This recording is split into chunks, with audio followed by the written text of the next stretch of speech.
You ever notice how certain people just carry a quiet kind of power in their arms, even when they're standing completely still?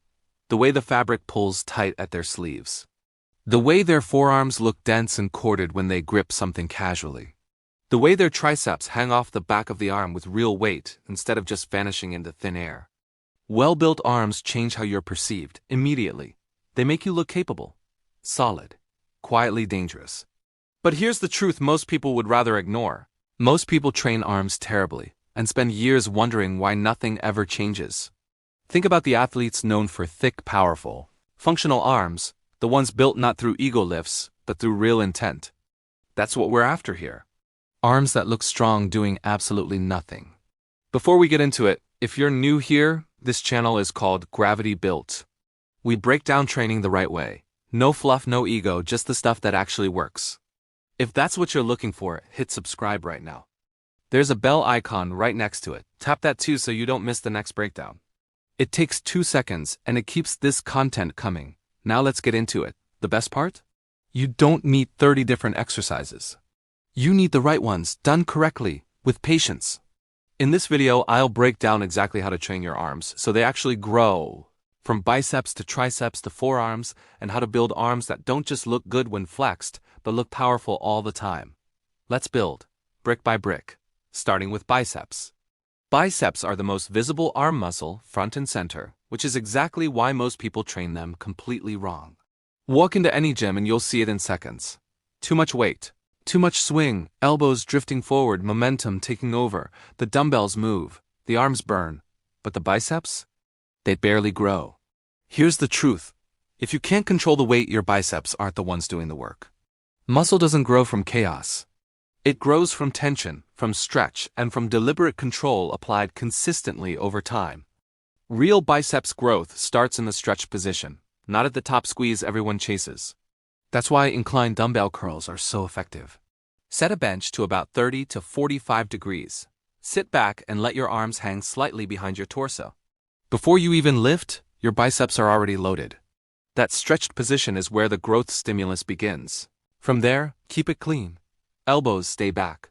Upper arm stays still. Only your forearms move. Curl the weight slowly. Hold briefly at the top, then lower it under control for 3 to 4 seconds. That slow descent matters more than the lift itself. Training at home works exactly the same way. With resistance bands, anchor one low or step on it. Take a small step back so there's tension at the bottom. Start with your arms slightly behind your body and curl while keeping your elbows pinned. Control the band on the way down. If you only have dumbbells, press your back against a wall. Keep your shoulders and hips against it and curl slowly, no elbow drift. Finish each session with a locked-in isolation movement. In the gym, that's preacher curls or cables. At home, it's concentration curls with your elbow braced against your thigh.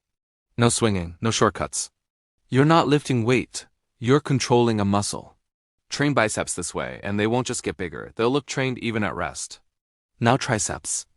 Most people think biceps make your arms look big. They don't. The triceps make up roughly 2/3 of your upper arm size. If your arms look flat from the side or soft from the back, it's not a biceps problem. It's a triceps problem. And just like with biceps, most people train them wrong. They rush pushdowns, flare their elbows, and accidentally turn triceps work into a shoulder exercise. Triceps grow best when trained in a fully lengthened position, then locked down with control. That's why overhead movements matter. In the gym, start with overhead cable extensions. Set the cable low, face away from the stack, and bring the rope overhead. Your elbows stay pinned forward throughout the entire set. With your arms overhead, the long head of the triceps, the one responsible for arm thickness, is fully stretched. Extend slowly, lock out hard at the top, then control the weight back for 3 seconds. If your elbows drift or your ribs flare, that set doesn't count. At home, the same principle applies with a resistance band. Anchor it low behind you or step on it. Bring it overhead and extend while keeping your elbows tight and fixed. No bands? Grab a single dumbbell and do overhead extensions with both hands or one arm at a time, focusing on the deep stretch at the bottom. Then move to a pressing movement for lockout. In the gym, that's cable pushdowns with your elbows glued to your sides. At home, it's close grip push-ups or bench dips, but only if your shoulders stay down and your elbows stay close. Slow reps.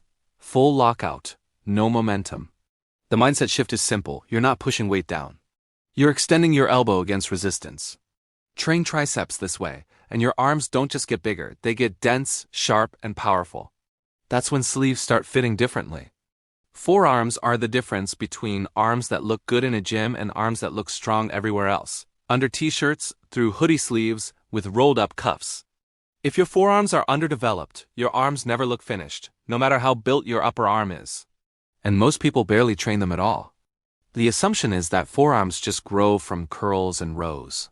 They don't, not fully. Forearms respond to time under tension, grip demand, and controlled range of motion. Not sloppy movement. In the gym, start with seated wrist curls. Sit on a bench, forearms resting on your thighs, palms up. Let the dumbbells roll down into your fingers for a full stretch. Then curl your wrists up slowly and squeeze at the top. That stretch at the bottom is where growth begins.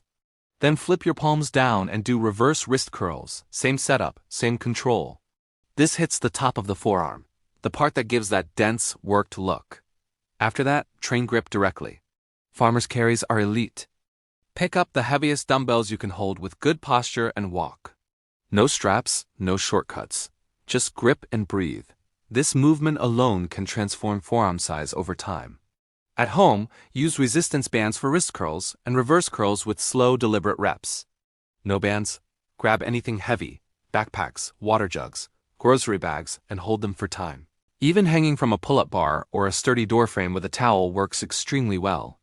The key insight most people miss: forearms respond to consistency, not peak intensity. Train them 2 to 4 times per week in short, controlled sessions. When your forearms grow, everything above them looks bigger. That's when your arms stop looking like gym arms and start looking like strength. Your arms might not be small because you're undertraining them. They might be small because you're overtraining them. Biceps are a small muscle group, and they're already working during every row, pull-up, and lat pull-down. Then comes arm day, and back day, and somehow leg day too, because why not? Some people are hitting biceps 6 days a week and wondering why they haven't grown in years. Muscle doesn't grow when you train it. It grows when you recover from training. Every curl creates microdamage in the muscle fibers.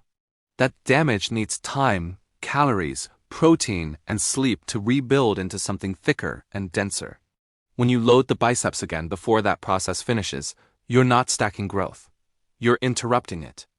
That's why your arms feel perpetually sore but never look bigger. More work doesn't automatically equal more results. Better timed work does. For most people, biceps need 2 to 3 hard sessions per week. Quality sets, full range of motion, controlled negatives. Then you back off and let the muscle do its job. Here's the mindset shift. If your arms aren't growing, add rest before you add volume. Sleep deeper. Eat enough protein. Give your biceps 48 to 72 hours before training them hard again. When you finally respect recovery, something shifts. Your arms start looking fuller, even on days you haven't trained them. That's not luck. That's biology working with you instead of against you. Build what lasts. If there's one thing to take away from this, arms aren't built by doing more. They're built by doing things right: controlled reps, smart exercise selection, enough intensity to force adaptation, and enough recovery to let that adaptation actually happen. You're here because you want something different. So if this helped you see arm training in a new way, subscribe so you don't miss the next breakdown. If you want to go deeper and support the channel, consider becoming a channel member. It keeps this content coming. Finally, if you want weekly reminders, strategies, and mindset resets to stay consistent when motivation fades, sign up for the free Brick Body Brief, linked below. Because this isn't about shortcuts. It's about building a body and a mindset that lasts. Brick by brick.